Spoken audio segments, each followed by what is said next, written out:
Yan guys, yan po yung pusa namin doon sa sa headquarters namin. Yan guys, sa ngayon, yung maliit na yan, bulag yan eh.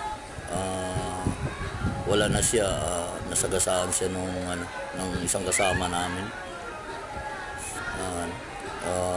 Yun na lang, ito na lang po ang remembrance namin sa kanya na naglalaro sila sa mama niya. Yan guys, sobrang bait po yan guys, survivor yan, bulag po yan. Nung pinakain ng mom namin, ng yung pagkain talaga ng pusa, gumanda yung mga balahibo nila at saka tumaba pa siya.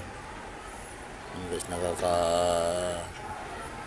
sakit ng damdamin na nalaman namin na sagasaan siya, natrasan ng kasama namin.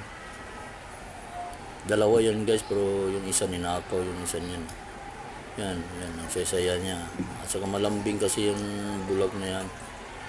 Nagsisi rin talaga kami, dapat tinano na namin. Sinip na namin yan. Dinala na namin sa kabila naming planta. Yan. Aakyat yan guys, malambing kasi yan eh. Aakyat yan. Yan, yung ginagawa niya. Pinagtripan niya yung mama niya. Yan guys, lambing siya sa mama niya eh. Kawawa yung mama nito guys, kasi kagabi lumapit sa akin, akala niya dala ko yung baby niya, hindi niya alam wala na pala. Pero nung nasagasaan siya guys, buhay pa siya, pero lumabas yung laman loob niya at saka ayaw na kumain.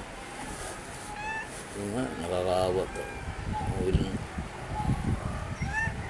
Yun guys, salamat.